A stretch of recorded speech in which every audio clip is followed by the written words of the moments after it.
Yo, we back right here with Tupac. You know, just chopping up a little bit. Can't let you hear everything, you know. Some stuff. Put it down, yeah. My man definitely putting it down. One more thing about Death Row. Now, how does the what's going on with Dre, and how does that affect Death Row as a whole? The whole now. Dre's doing his own thing. It don't affect us. My take on what happened was that Snoop was on trial for murder, fighting for his life. Somebody had said that Dre was in the car. The jury believed that. We needed Dre to be there to say he wasn't there. Once they would have saw him, they would have known he wasn't there, and that would have saved Snoop's whole case. Because they would have saw that the witness that had said it was lying. And Dre never showed up. He was too busy.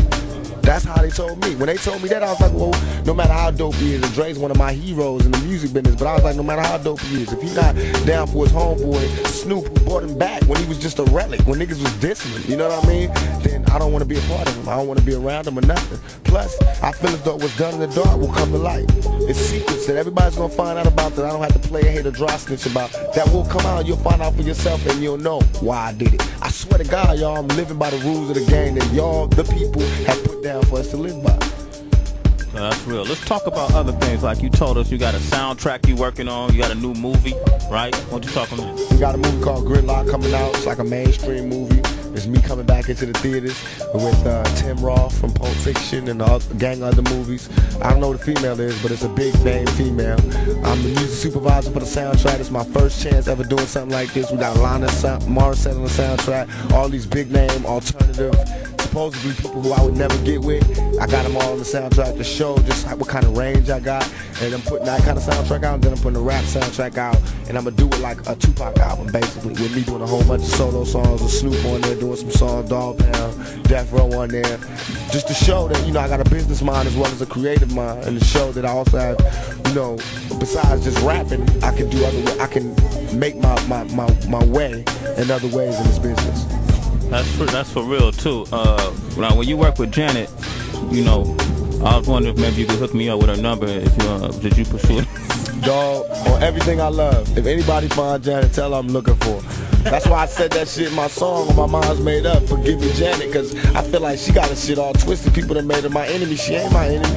I ain't mad at her, you know what I mean? But I want to know that, you know, it ain't even like that, you know? She met me at a time of my life when I was real immature. I was coming up, going through a lot, you know? Now she probably see me in a whole different light. Maybe not, maybe she would, but I want that opportunity. So when I see Janet, I'm going to try to make right what we made wrong. All right. Well, I'll be right there with you, bruh.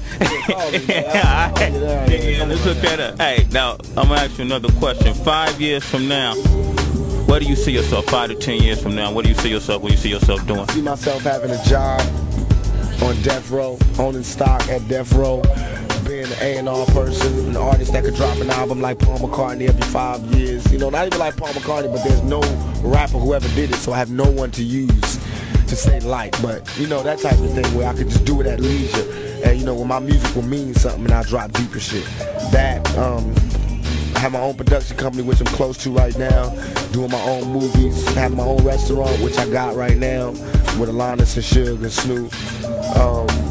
And just expand. I'm starting to put out some calendars. I got a publishing company and put out some calendars for charity. I'm gonna start a little youth league in California so we can start playing some East Coast teams, some Southern teams, some, you know, Midwest teams. You know, have like a little league, like a Pop Warner league, but the rappers fund it, and the rappers are the head coaches. You know what I mean? Have a league where you get a big trophy with diamonds in it for a nigga to stay drug free and stay in school, and that's the only way you could be on the team. And we had fun and eat pizza and had the finest girls there and throw concerts at the end of it. You know what I mean?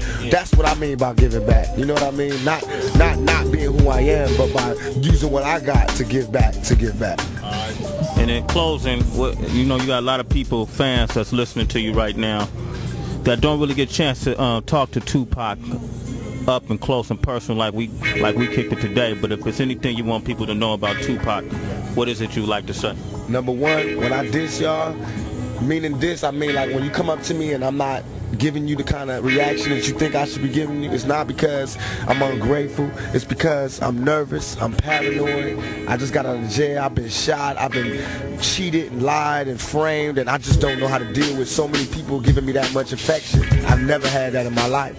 So if I do that, don't take it personally, try to understand me and see it for what it is. Now I understand what it's truly like to be like